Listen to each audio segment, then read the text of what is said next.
Hi everyone, I'm Hal Dickens and I'm here to talk to you about a few things today.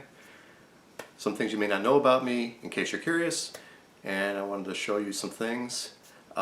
First thing is, some of you have asked about sheet music of some of my music, and the year after next, or possibly next year, if I can find the funds, I'm going to have some sheet music produced for some of my music. So the first thing I'm going to ask you is there any particular piece that you're interested in more than others? That would really be helpful to me. And the other thing is, I'm busy writing my book-length versions of the Stories with Music series that I started. Angels in My Bedroom, The Letter, and Astral Lover. And that's going pretty good right now. I guess I had a lot to say, more than just on YouTube. And I have other story ideas I'm coming up with. My musical is on hold right now because I was having difficulty creating musical from scratch. So what I'm going to do with that story idea is write it out the way I'm doing with these other book-length stories, and then I'm going to convert it to musical form, which is not as natural to me as writing a short story or a longer version. The Astral Lover series that I did, I mentioned a book called Journeys Out of the Body, and I wanted to show it to you. This is it right here, Journeys Out of the Body by Robert A. Monroe. I read this when I was a teenager, and yes, I did try it. I can't say I succeeded. There were a few dreams or nightmares I had where I may have astral projected for all I know. I remember one vividly where I was in a car with my mother, I think, and we went over a cliff. And right before we hit the ground, as we were rushing towards it, I felt like I zipped back into my body. For all I know, that could have been astral projecting, or it could have been just a nightmare. I'll let you be the judge. Say hello to my little friend. Now let's put him away now. Oops. I also wanted to mention some good news. My song, Why Can't There Be Peace, will be playing on the Armed Forces Radio Network. Thought I should let you know that. And in a few minutes I'm going to show you some of my oil paintings, because I'm also an artist on the side. Thank you.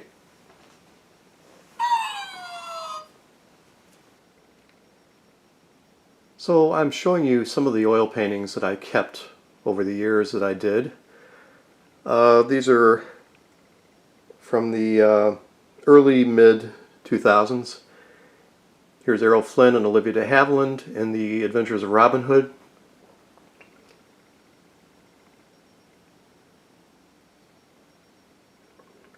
I used to sell a lot of these on eBay years ago, and I also do commission work.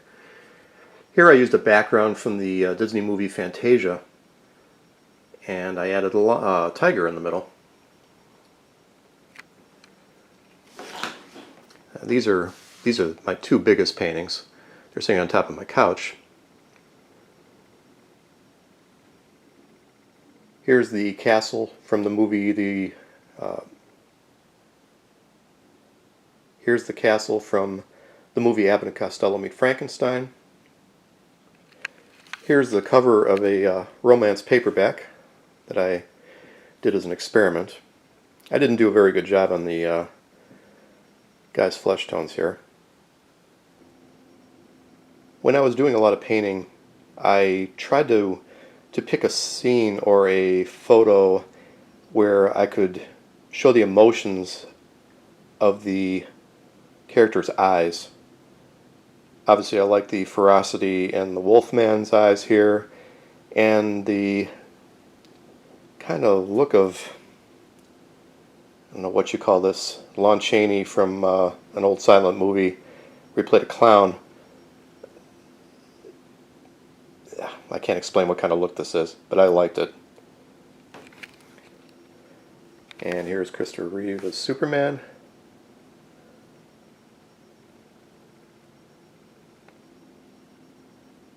Here's Errol Flynn as Robin Hood again. Here's Boris Karloff from the movie The Black Cat. And here's Christian Bale as Batman.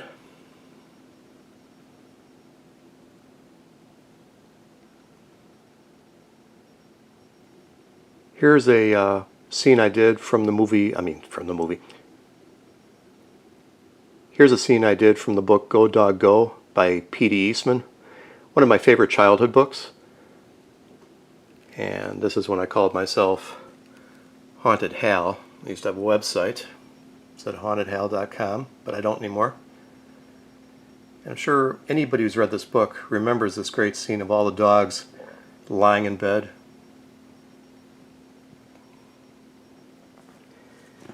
And here's a great scene from the first King Kong movie.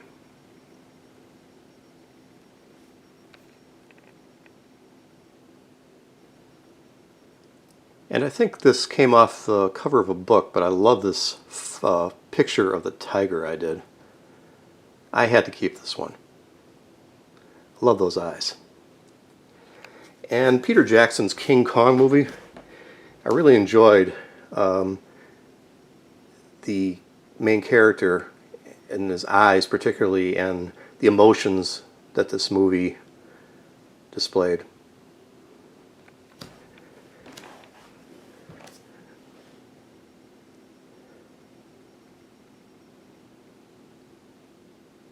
And that's it for the paintings. Thanks for looking. I want to talk about the process of songwriting and composing. I can tell you what motivates me. I will come up with an idea or a scene in my head, and I will try to force myself to dream it. Sometimes it works. I go to sleep with an idea and I keep thinking about it over and over again, and it actually works. And then I end up coming up with a scenario or an actual song. If I have a line that I'm trying to expand, a piece of lyrics, it will work. So I'm able to watch little movies in my mind that I create myself. And this probably comes from years of watching movies. I love movies. I used to go to the drive-in theater when I was a kid, and it's very easy for me to create scenes in my mind and watch them play out. That's probably because when I was at work, I was bored out of my mind and I had no choice. On top of that,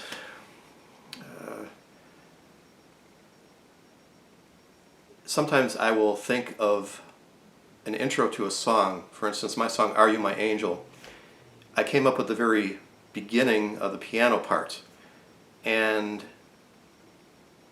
I had no idea what I was going to do with that piece of music. And all of a sudden, one night, I was laying there, and I pictured a man and a woman looking at each other, and he was so in love with her, he suddenly said, "Are you my angel?" to her. And that's all it took. That was the song right there. And then I took it from there, and it was very easy. Sometimes all I need is a little piece of a segment of piano that I'll work on, whether I'm improvising or it's a deliberate melody I come up with, and then I can just let it go where it's going to go, and it seems natural that way.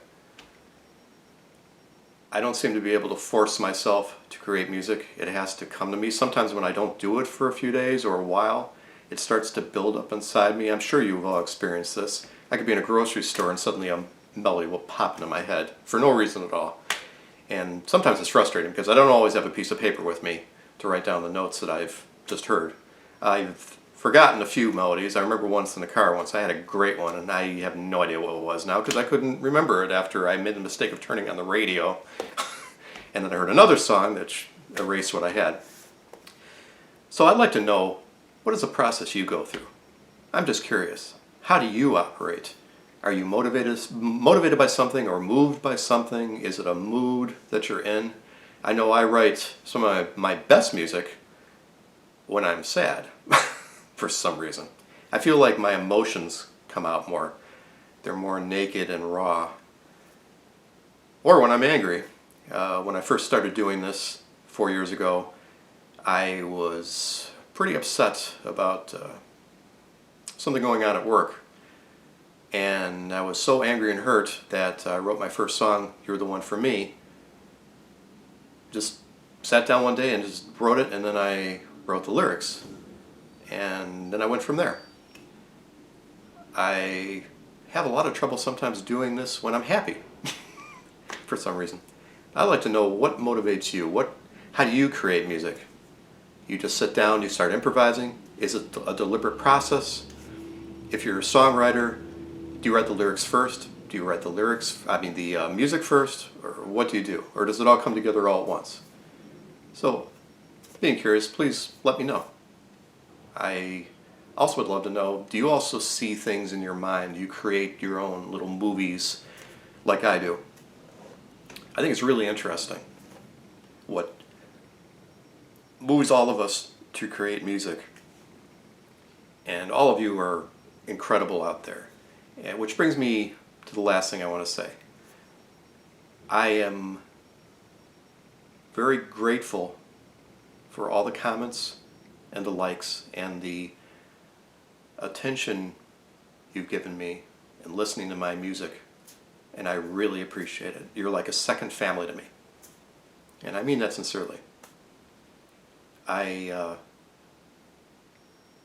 don't really care if I ever reach, and I'm joking here of course, 1 million subscribers.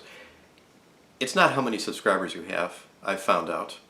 It's how many of those people that have subscribed that actually pay attention to the channel, that actually take the time out to listen or watch. And there are some of you out there, I'm not going to name everybody because I'm going to end up forgetting somebody and make somebody mad, but you know who you are. I think you're fantastic people. You seem like very nice people.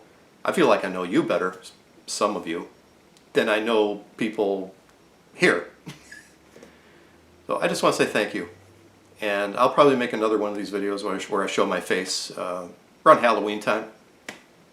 But until then, take care and keep making videos. Thanks.